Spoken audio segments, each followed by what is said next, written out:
Sé perfectamente que muchos de ustedes se preguntan, ¿qué diablos pasó con el cometa Atlas? Porque mantuvo en un vilo preocupante a buena parte del planeta. Medios y científicos estuvieron declarando que podría tratarse de una nave extraterrestre y que podría colisionar contra la Tierra. Pero no terminaban de dar una respuesta precisa y se acumularon las sospechas intrigantes. El extravagante astrofísico israelí Avi Loeb, a quien le dedicamos un video entero, recomiendo, acusó a la NASA de negarse a publicar fotos sobre Atlas sacadas con su poderosa cámara Girise, que desde hace décadas orbita en la lejanía del planeta Marte. Avi Loeb, un supuesto astrofísico de la élite, sostiene que podría venir allí un mesías extraterrestre, Blue Beam calcado. Les recomiendo realmente el video si no lo vieron. Bueno, Mi punto es que la política del momento no debería sabotear la ciencia. Ellos tienen los datos, deberían compartirlos con los científicos. Pueden esperar con cualquier comunicado de prensa, pero para que los científicos analicen esos datos, eso serviría a un propósito muy importante de ayudarnos a diseñar las futuras observaciones de este objeto.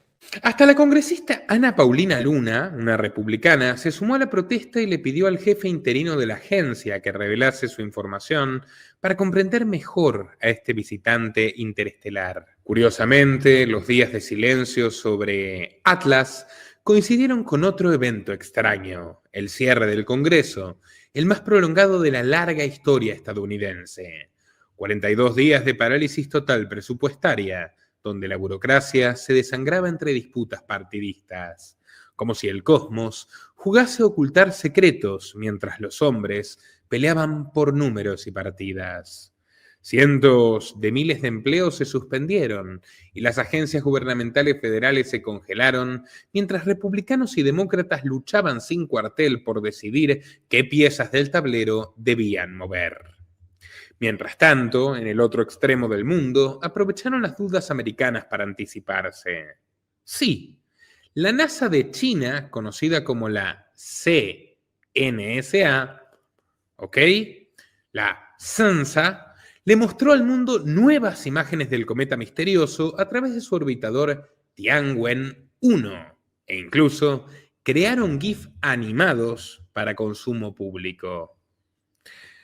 Todo esto, por supuesto, le mojó la oreja a los yanquis. Sí, claramente. Y los chinos lanzaron un comunicado diciendo, este fue el primer intento de fotografiar un objetivo tan distante y tan tenue. Y adivinen qué pasó.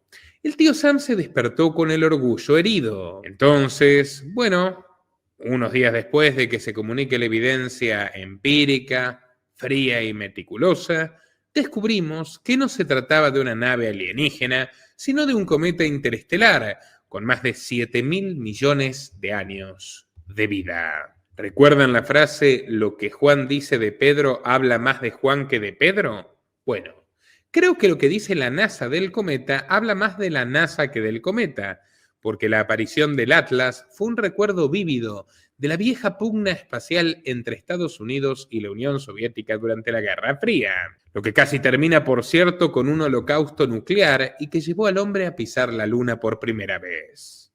O eso se dice. ¿Realmente la pisó?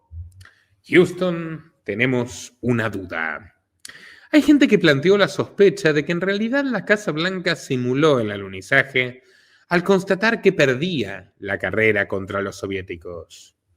Nosotros abarcamos esta cautivante teoría sobre el falso alucinaje en este video. Desde el inicio de la Guerra Fría, Estados Unidos y la Unión Soviética no solo comenzaron una feroz carrera política y armamentística, sino también científica y aeroespacial. Se disputaban el premio a la nación con mayores progresos para la humanidad, gastando millones para intentar explorar regiones inhóspitas del cosmos que poco le servían a los humanos. Pero sin duda era un ejercicio fenomenal para la civilización del espectáculo. Esta odisea de sueños tecnocráticos democrático fue desigual desde el inicio. Cuando la NASA ni siquiera había nacido, los soviéticos ya habían creado su propio programa en vistas al espacio exterior, que el 4 de octubre de 1957 lanzó el Sputnik 1, un satélite artificial del tamaño de una pelota que se convirtió en el primero en orbitar nuestro planeta. Un mes después lanzaron Sputnik 2, que llevaba al primer tripulante en viajar a las afueras del planeta Tierra, Laika, una perrita vagabunda sacada de las calles de Moscú, que murió calcinada mientras veía cómo se alejaba el mundo donde había nacido. Los comunistas eran capaces de sacrificar decenas de miles de vidas para sus planes políticos. Poco les importó sacrificar a un animalito para semejante hazaña. Furiosos de envidia, sus competidores yanquis no pudieron tolerar que esos rojos desalmados fuesen más adelantados que ellos en materia tecnológica. Y el 29 de julio de 1958, el presidente Dwight Eisenhower autorizó la creación de National Aeronautic and Space Administration, mejor conocida como la NASA, que lanzó para aquel entonces Vanguard 1, el primer satélite alimentado por energía solar. Nikita Khrushchev, secretario general de la Unión Soviética, contemporáneo de Eisenhower, lo despreció llamándolo un pomelo capitalista. Pero lo cierto es que este pomelo al día de hoy sigue orbitando el espacio, mientras que los satélites y la perra que habían enviado los rusos se carbonizaron al instante. Como digo, la carrera fue vertiginosa. El 18 de diciembre la NASA envió el primer satélite de telecomunicaciones, mientras que los soviéticos lograron lanzar un año después el primer objeto artificial que impactó contra la Luna. También enviaron un satélite que fotografió por primera vez The Dark Side of the Moon, el lado oscuro del asteroide. Para no quedarse atrás, Estados Unidos envió a Ham el chimpancé, que solo duraría 16 minutos en el aire porque luego su vuelo cayó estrepitosamente y tuvo que ser rescatado en el medio del Atlántico. Mientras tanto, los soviets seguían avanzando. El 12 de abril del 61, Yuri Gagarin se convirtió en el primer hombre en viajar al espacio. En 1963 lo haría Valentina Tereshkova, la primera mujer. 2 años más tarde, Alexei Leonov fue la primera persona en realizar una caminata espacial, saliendo de la cápsula de la nave Voskhod durante 12 minutos. Viendo que perdía duramente la batalla galáctica, el presidente demócrata Lyndon B. Johnson, sucesor de Kennedy tras su asesinato, decidió tomar decisiones drásticas. Exigió que buscasen a los mejores científicos especializados en cohetes. ¿Los mejores?, le preguntó el secretario de Estado.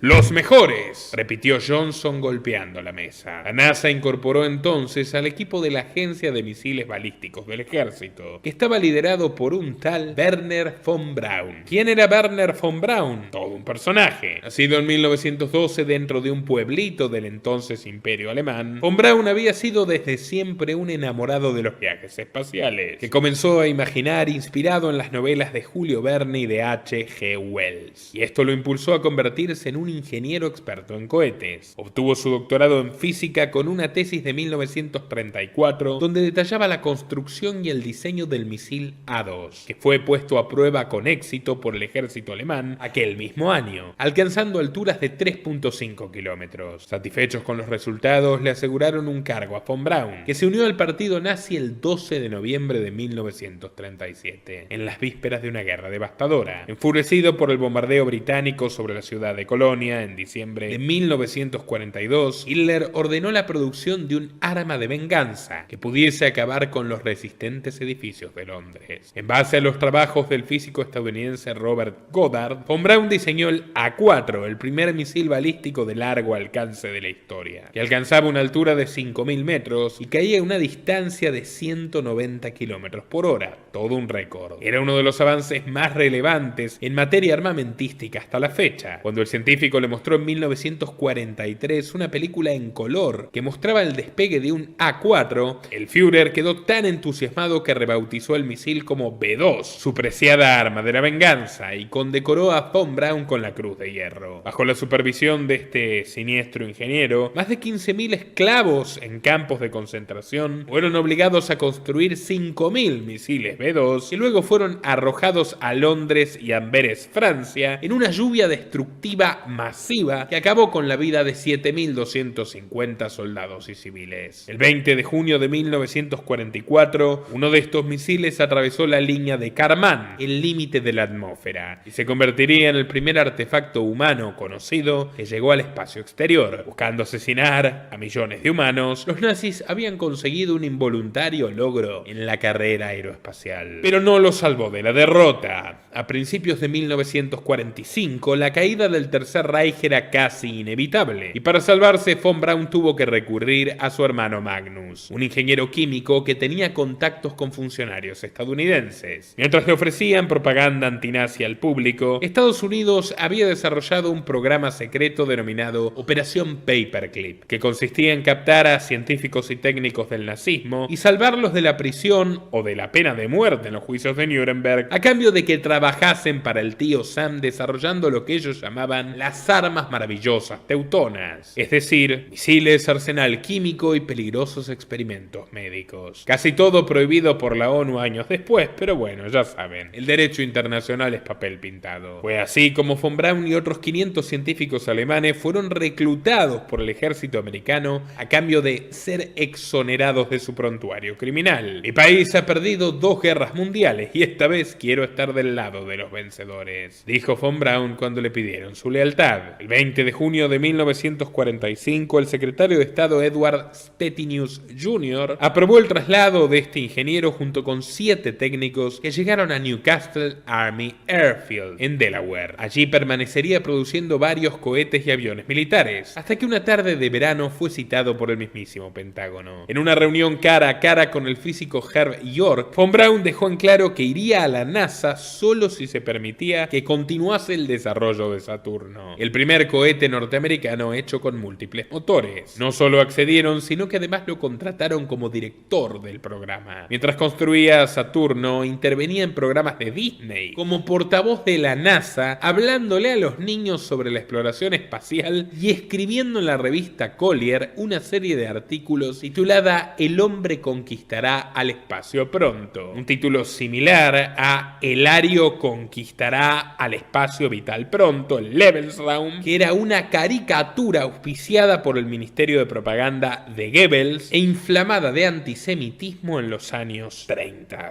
Pero bueno, volviendo a la versión estadounidense, quizás había demasiado entusiasmo en aquella frase, lo de conquistar pronto el espacio exterior. Bajo el programa Apolo 1, la NASA planificó la conquista de la Luna con un cohete tripulado, fechando el lanzamiento el 21 de febrero de 1967. Pero antes se debía poner a prueba la nave en una simulación que no era considerada peligrosa, puesto que el vehículo no estaba cargado con combustible o criogénicos. El 27 de enero a la 1 de la tarde, los astronautas Grissom, Chaffee y White ingresaron al módulo de comando equipados con sus trajes. Fueron amarrados a sus asientos y conectados a los sistemas de comunicación y oxígeno de la nave. A los pocos minutos, Grissom notó de inmediato un aroma extraño en el aire que circulaba por su traje. «Ah, huele a mantequilla agria», comentó. Mientras trataban de encontrar la causa del olor, el micrófono que conectaba la tripulación a la sala de control empezó a tener problemas. «¿Cómo vamos a llegar a la Luna si no podemos hablar a 2 o 3 millas?», se oyó quejarse a Grissom entrecortadamente. En lugar de cancelar la prueba, el director de operaciones Dick Slayton ordenó que debían continuar. «El tío Sam nos apura», fueron sus palabras precisas. Unas horas después, los 3 astronautas revisaban su lista de comprobaciones cuando la cabina de control empezó a oír en la radio un «¡Ey!» y unos fuertes sonidos de forcejeo. White gritó: «¡Tenemos un incendio en la cabina!». Desde los monitores de televisión lo vieron desesperado tratando de alcanzar la manija de liberación de la compuerta, mientras las llamas se propagaban allí. «¡Hay un terrible fuego!», gritó desesperado Chaffee. «¡Me estoy quemando!». El casco de la nave espacial se había roto y antes de que la transmisión se interrumpiera por completo, se oyó un grito abismal de pánico. Fueron necesarios 5 eternos minutos para que los trabajadores de la plataforma atravesaran el denso humo y abrieran las 3 capas de la escotilla y la compuerta interior. Cuando el humo se disipó, encontraron a los astronautas inmóviles. A pesar de los intentos, no fueron capaces de extraerlos. El fuego había derretido sus trajes de nylon, que se había adherido a los cuerpos. 1 hora y media se demoraron para llevarlos a la sala de emergencias. Los 3 tenían quemaduras de tercer grado, pero el informe de la autopsia determinó que habían muerto por un paro cardíaco debido a las altas concentraciones de monóxido de carbono. Inmediatamente después del accidente, el administrador de la NASA, James Webb, le pidió al presidente Johnson que le permitiera a la agencia manejar la investigación de acuerdo con su procedimiento establecido, prometiendo ser sincero y mantener informados a los líderes del Congreso. Estableció la junta de revisión y ordenó la incautación de todo el hardware y software de la nave calcinada. Quisieron silenciar también las voces comprometedoras, como la de Thomas Byron, el inspector de seguridad de la North American Aviation, la principal empresa contratista que participó en la construcción de Apolo 1. Ante el Congreso, Byron señaló varias violaciones de protocolo que habían permitido a la NASA el incendio de la nave. Las muertes de los astronautas se atribuyeron a una serie de defectos de diseño y construcción. ¿Les suena de algo? Como cableado vulnerable, una atmósfera de oxígeno puro, una preparación inadecuada para emergencias y una tapa de escotilla que no se podía quitar fácilmente. Todas eran graves negligencias de la agencia espacial que se asemejan mucho a las del submarino apadrinado de Ocean Gate. ¿Quieren saber algo muy pero muy sombrío? Apenas 6 días después de su testimonio, Byron perdió la vida junto a su esposa y a su hijastra en un misterioso accidente de auto. Tenía preparado un informe de 275 páginas que señalaba una enorme cantidad de irregularidades en las actividades de su compañía North American Aviation en complicidad con la NASA, que ya parecía comportarse como una auténtica mafia. Lo cierto es que el Congreso dictaminó que los vuelos tripulados del proyecto se suspendiesen durante 20 meses mientras se abordaban los peligros del módulo de comando. Sin embargo, el 16 de junio de 1969, apenas 2 años y medio después, el proyecto Apolo 11 ya estaba preparado para lanzar su cohete Saturno V desde el Centro Espacial Kennedy. Llevaba consigo a 3 astronautas, los pilotos Michael Collins y Edwin Buzz Aldrin, y el comandante Neil Armstrong, que viajaron a unos aproximados 45.000 kilómetros por hora entre asteroides y el silencio de la galaxia. Fueron unas largas 195 horas donde los astronautas flotaban ingrávidos, realizando flexiones de brazos, sentadillas, abdominales y elevaciones de pierna para mantener su musculatura. El 19 de julio la nave finalmente perdió el contacto por radio con la Tierra y fue capturada por la gravedad lunar. Los 3 hombres se encontraron solos ante la inmensidad del universo y solo podían esperar. El 20 de julio Aldrin y Armstrong entraron en la pequeña nave Eagle y se separaron de Saturno. Collins la inspeccionaba desde el módulo de comando Columbia mientras hacía piruetas para asegurarse de que el vehículo no sufriese daños. Armstrong exclamó casi con éxtasis: "Eagle has wings", el águila tiene alas. Cuando comenzó el descenso, el polvo lunar levantado por el motor de la nave comenzó a afectar su movilidad y algunas grandes rocas sobresalían de la polvadera. Una luz le informó a Aldrin que al menos una de las ondas de Eagle había tocado la superficie unos momentos antes del aterrizaje. "Luz de contacto", gritó Armstrong entonces. Procedió a apagar el motor y dijo: "Houston, el águila ha aterrizado". Debido a los preparativos, tardaron 6 horas hasta abrir la escotilla de la pequeña nave. Armstrong bajó las 9 escaleras y prendió la cámara de TV, ofreciendo una filmación de muy mala calidad que fue recibida por satélites de Estados Unidos y Australia.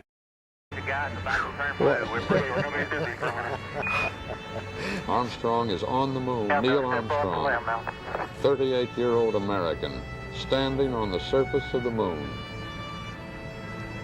On this July 20th, 1969. That's one small step for man.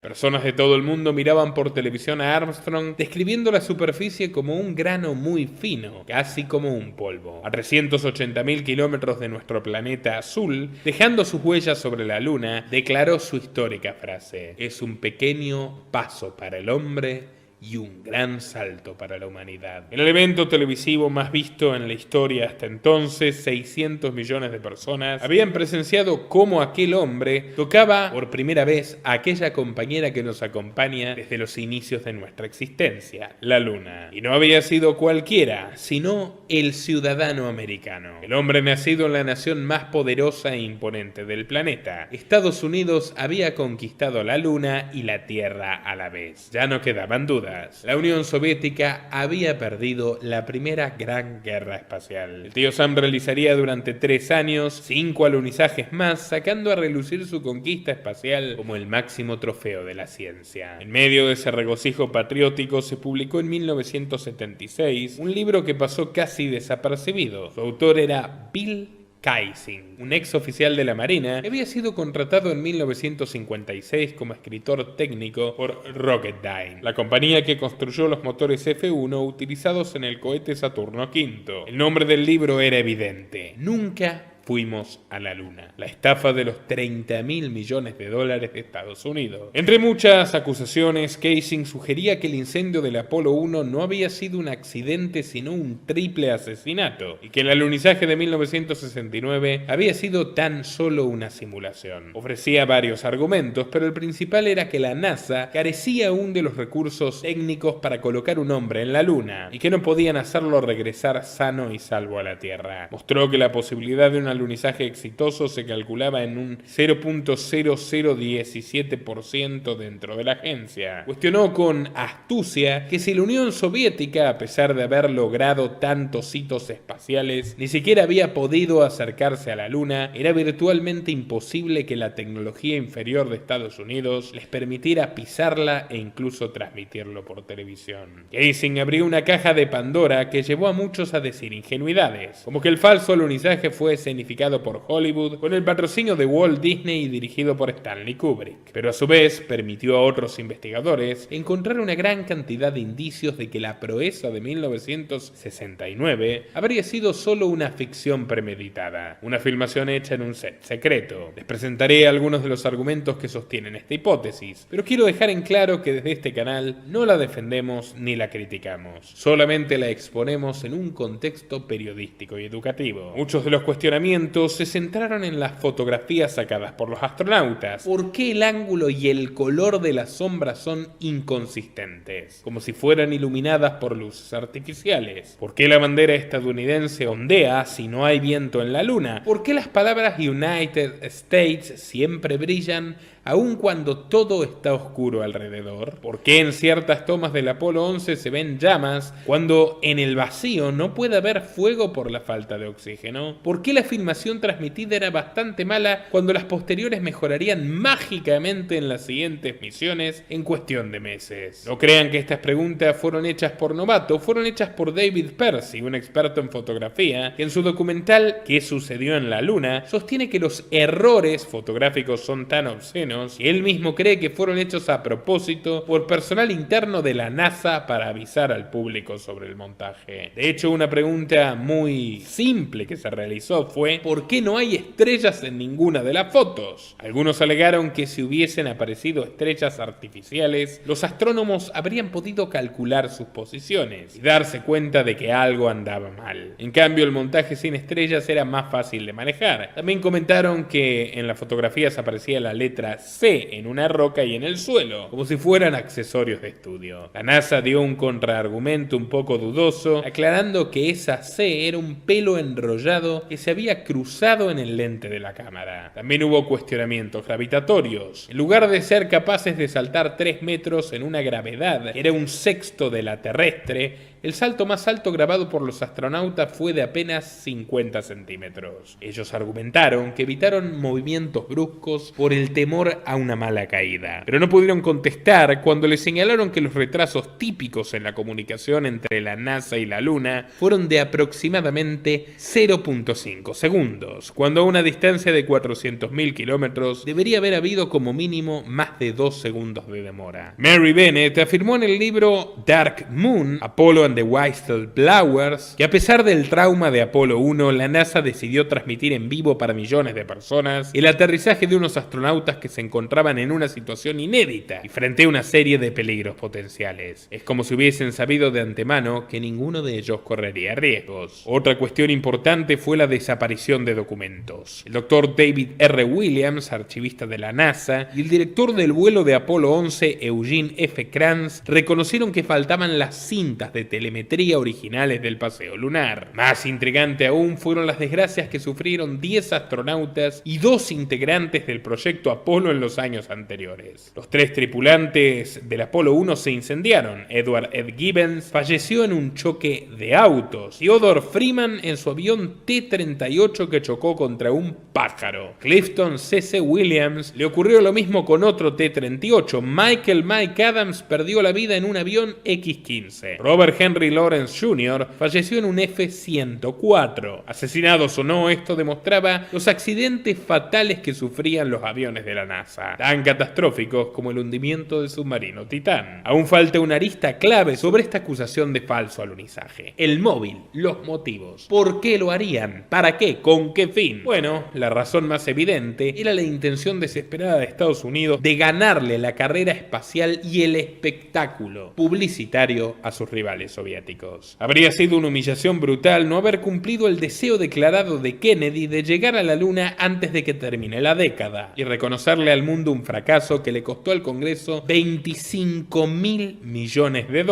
que podrían haber usado para otros fines mucho más humanitarios que llevar a 3 tipos a miles de kilómetros del planeta. Marx dijo alguna vez que la religión es el opio de los pueblos. Podríamos decir que en el siglo XX la ciencia también sirvió de opio, y el socialismo, sin duda. El alunizaje también ayudó a distraer al público de las críticas que recibía el gobierno de Johnson por la guerra de Vietnam y mejoró su imagen vapuleada. Antes que una organización científica, la NASA no deja de ser una organización política que sirve a los intereses criminales del Estado y al de sus parásitos también. No sorprende que SpaceX, la compañía de Elon Musk, se haya sostenido en ella y a la vez se haya dejado usar por la NASA a lo largo de los años. Llevan mucho tiempo trabajando en conjunto, produciendo nuevas tecnologías que van desde nuevos sistemas de lanzamiento y desarrollo de satélites hasta vehículos robóticos. De hecho, en 2022 ampliaron el contrato por 5 misiones adicionales vinculadas a la famosa Estación Espacial Internacional. No olvidemos lo que ya les mencioné en los primeros videos de esta saga: el propio Musk tiene muchos lazos con la tragedia. Además de ser enemigo del fallecido Yazar Dawood y socio de David Rothschild y de la Marina estadounidense, ahora sabemos que está asociado con uno de los principales fabricantes del submarino. Pero hasta el propio CEO de OceanGate quería pertenecer a esta agencia sombría. Antes de ser un explorador subacuático, Stockton Rush fue un piloto de pruebas del avión de combate F-15 cuyo sueño era ser astronauta. Quería ser como el capitán Kirk de la serie Star Trek, declaró en una ocasión. No lo pudo conseguir. Como su vista no era lo suficientemente buena, la NASA rechazó su postulación y desde entonces empezó a descubrir que el mar podía ser el lugar tan misterioso y cautivante que proyectaba en el espacio exterior. Sin embargo, había otro de los tripulantes del submarino que tenía lazos mucho más fuertes con la NASA. Me refiero al piloto Hamish Harding. Harding nació el 24 de junio de 1964 en Hammersmith, Londres, donde vio desde su pequeña televisión aquella fantástica caminata de Armstrong en la Luna, algo que definiría su destino. A los 13 años se unió a Air Training Corps, una organización juvenil patrocinada por la Fuerza Aérea Británica, donde comenzó a recibir entrenamiento militar y a conducir aviones Chipmunk que habían sido utilizados en la Segunda Guerra Mundial. Obtuvo su licencia de piloto en 1985 y un doctorado en Ingeniería Química en Cambridge que en los años 90 le permitió ser director gerente de Lógica India, una multinacional de telecomunicaciones. Pero recién en el año 2002 cumplió su proyecto de fundar Action Aviation, una exclusiva empresa de aviación que organizó el primer viaje turístico VIP al corazón de la Antártida. Fue así que conoció a Buzz Aldrin, el famoso astronauta del Apolo 11 que Hamish había visto alunizar en 1969. Aldrin era un presbiteriano que se convirtió en la primera persona en celebrar una ceremonia religiosa en la Luna, y casi casi que le hubiese encantado quedarse. Sus autobiografías Return to Earth y Magnificent Desolation relatan sus luchas contra la depresión y el alcoholismo luego de salir de la NASA. Algunos asociaron su declive al fracaso oculto de la misión y al forzado silencio de cubrir el falso alunizaje. El 9 de septiembre de 2002, Aldrin tuvo una entrevista en el hotel de Beverly Hills para un programa de televisión infantil japonés sobre el tema del espacio. Pero cuando llegó se encontró con Bart Sibrel, un teórico que había filmado varios documentales bastante precarios para intentar demostrar que toda la farsa del Apolo 11 había sido orquestada por la CIA. Sibrel abordó a Bush con un equipo de filmación y le exigió que jurara sobre una Biblia que la conquista lunar no había sido un montaje. El veterano de 72 años se negó, lo que llevó a Sibrel a provocarlo gritándole en la cara que era un cobarde, mentiroso y ladrón. Y como respuesta recibió un puñetazo en la mandíbula que lo dejó en el piso. Testigos vieron después a Sibrel golpeándolo con una Biblia mientras el anciano intentaba huir. Bush nunca dejó de soñar con la galaxia. A lo largo de su retiro, no solo abogó por las misiones a Marte, sino que además desarrolló Mars Cycler, una trayectoria espacial que al parecer hacía más eficiente viajar hasta allí. No fue muy escuchado por la NASA, pero sí por la Mars Society, una ONG fundada en 1998 que pretende la colonización humana del planeta rojo. Adivinen qué otro personaje forma parte de este grupo. Como no podía ser de otra manera, el omnipresente Elon Musk, quien ha financiado competencias de robótica y cascos de realidad virtual que simulan el montañismo y el fútbol en Marte. El magnate construyó además una nave gigantesca llamada Dragon que Buzz le cuestionó en un almuerzo. Musk le había planteado con entusiasmo sus planes galácticos. Vamos a terminar el cohete, poner tripulantes encima y aterrizar en Marte en cualquier momento. El veterano insatisfecho le contestó: bueno, pero cuando tu dragón aterrice,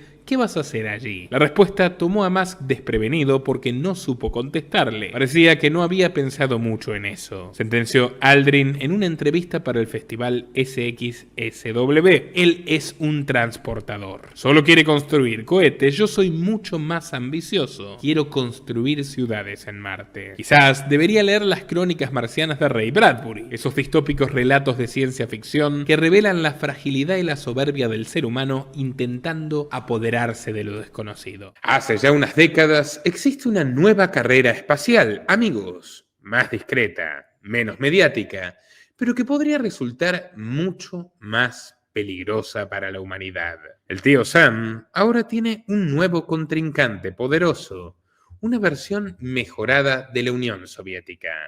Y es el gigante asiático de industria competitiva y potencia comercial mundial. Lo comanda Xi Jinping.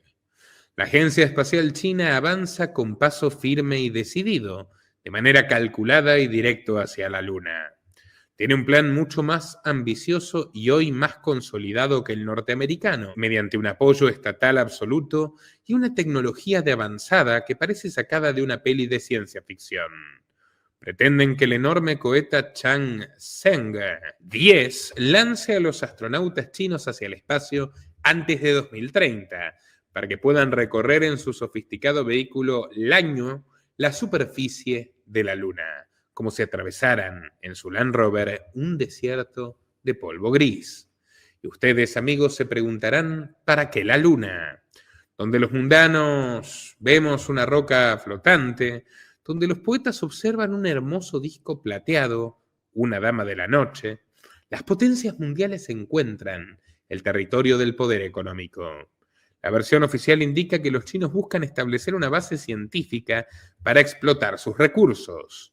Al parecer, hay abundante agua congelada en los polos y metales como titanio, aluminio y hierro que podrían usarse en la construcción de infraestructura espacial. Pero sobre todo, nuestra Luna contiene grandes cantidades de un helio especial conocido como helio 3, un isótopo escaso que se convertiría en un nuevo tipo de combustible para fusiones nucleares, una energía casi ilimitada que podría convertir a China en el nuevo imperio indiscutible de la Tierra. Por supuesto, el tío Sam ha estado tratando de impedirlo. A finales de 2017, el mismísimo Donald Trump anunció el programa Artemis. It marks an important step in returning American astronauts to the moon. for the first time since 1972 for long-term exploration and use. This time, we will not only plant our flag and leave our footprint, we will establish a foundation for an eventual mission to Mars and perhaps someday to many worlds beyond. Pero Artemis no ha dejado de decepcionar. El Space Launch System, que es el cohete más potente de la NASA, ha tenido un desarrollo lentísimo, con problemas técnicos, fallos en los motores, imperfectos en los sistemas de comunicación, sobrecostos de billones de dólares provenientes de los impuestos de los sufridos contribuyentes americanos. Por favor, amigos, apóyennos en patreon.com/Nicolás Moraz, y una gran dependencia de corporaciones tecnocráticas, como SpaceX de Elon Musk y Blue Origin de Jeff Bezos. En patreon.com/Nicolás Moraz tenemos recompensas exclusivas para quienes nos apoyan desde tan solo $3 mensuales. Sigo. Para colmo, hace rato que dentro de la NASA hay un tenso debate interno, una grieta profunda que divide la agencia en dos. Los idealistas ambiciosos como Musk buscan colonizar Marte con astronautas y sueñan con establecer una comunidad socialistoide en un planeta virgen. Por otra parte, están los lunáticos pragmáticos que pretenden seguir explorando la Luna para probar tecnologías de larga duración. La disyuntiva ha convertido a la NASA en un auténtico desastre. Negligencia, prioridades cambiantes, mala gestión, desmedida burocracia, reuniones eternas. Cansado de tanto abuso, a principios de 2025, Donald Trump tomó la dura decisión de quitarle financiación y reducir el personal de una agencia que cuenta con más de 17.000 empleados absolutamente inútiles. A mediados de octubre, la Oficina de Dirección Científica pasó de recibir una promesa de ascenso a ser cerrada en menos de 24 horas, sin aviso previo. Pero la ruda postura del presidente republicano cambió con el paso fugaz del cometa. Cuando los chinos demostraron su rapidez para tratar el tema, el líder estadounidense sintió que le estaban hiriendo su ego nacionalista, esa sensación atroz de que finalmente su América no está siendo grande de nuevo. Entonces decidió reactivar su agencia espacial y nominar a un nuevo director de la NASA, Jared Isaacman, un empresario con una carrera que merece un repaso. Nació en Nueva Jersey en 1983 y ya a los 16 años había fundado una empresa de servicios informáticos. Supo aprovechar la burbuja de las páginas web para crear en 1999 Shift4Payments, una empresa de pagos con la que se hizo absolutamente rico, obteniendo en 15 años unos ingresos de $300 millones. A pesar de toda esa fortuna, en 2010 fue arrestado en la frontera canadiense por firmar cheques fraudulentos y se descubrió que ya había sido demandado por lo mismo en otras 4 ocasiones. Isaacman mismo se encargó de tapar esa mancha en su historial con un montón de billetes y pudo cumplir su otro sueño: volar por los aires. Se convirtió en piloto y en 2012 creó Draken International, una corporación que provee aviones militares a la defensa de Estados Unidos y a varias naciones de la OTAN. Como ven, estos tecnócratas casi nunca son pacifistas y siempre se juntan. Isaacman asoció su empresa con Starlink, la corporación de satélites que Elon Musk utiliza para espiar varios países y ayudar en sus conflictos a Ucrania, Rusia, Irán e Israel. Unos auténticos warlords, señores de la guerra. Qué casualidad que al poco tiempo ambos se unieron a la famosa The Giving Pledge, una cofradía de misántropos hiperricos, filántropos, fundada por Bill Gates y conformada por personajes tan amistosos como Mark Zuckerberg, Ted Turner, el que dijo que la humanidad debería tener 2.000 millones de habitantes y el resto morir, David Rockefeller y George Lucas, el legendario director de, redoble de tambores, La Guerra de las Galaxias. Y parece que a Isaacman le atrae ese título, porque fue el encargado de comandar Inspiration 4, la primera misión que orbitó alrededor de la Tierra, llevando civiles sin astronautas profesionales.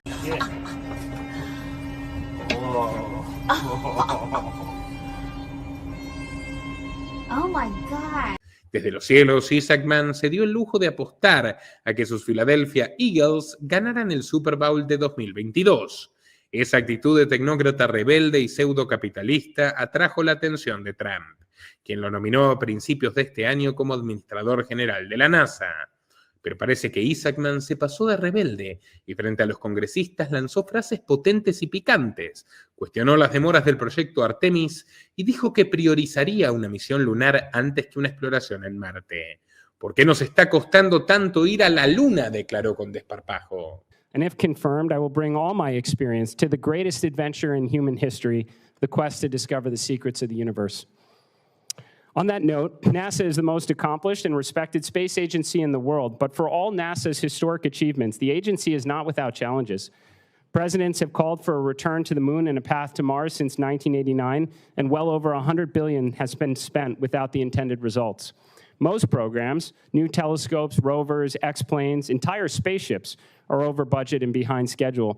Al gabinete trumpista no le gustó nada el reproche y el 31 de mayo la Casa Blanca retiró la nominación de Isaacman sin detallar los motivos.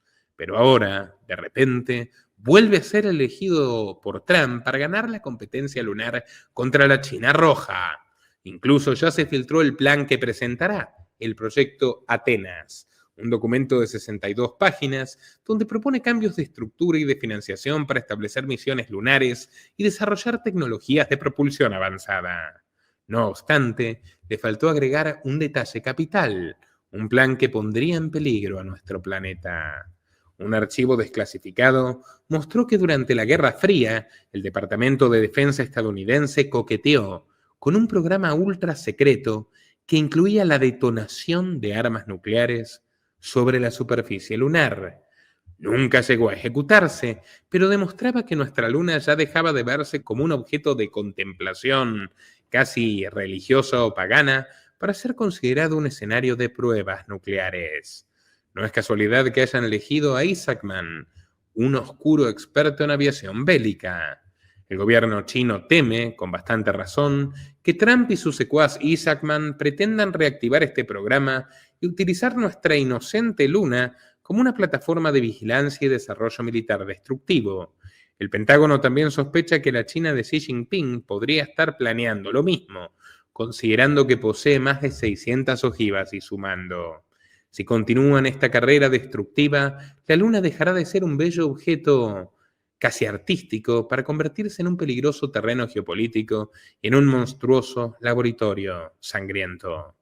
Dicen que el hombre ya ha pisado la luna. Ahora, ¿plantará en ella sus bombas? Los invito a compartir este video en todas sus redes y grupos y a financiar nuestra tarea, que hoy más que nunca es fundamental, en patreon.com/Nicolás Borás. Hasta la próxima. Nuestro trabajo depende de tu apoyo. Para que siga siendo posible, realiza tu aporte desde tan solo $3 por mes a través de Patreon, en los enlaces que figuran en la descripción o en el comentario fijado. También podés hacerlo vía Bitcoin o desde la opción Unirte de YouTube. Y si estás en Argentina, elegí el medio de pago de tu preferencia a través de Mercado Pago. Quienes nos apoyen en Patreon a partir de $5 mensuales tendrán acceso a análisis, entrevistas, conferencias y documentales exclusivos. También tenemos opciones para sponsors. Así que publicita con nosotros a través de patreon.com/Nicolás Borás.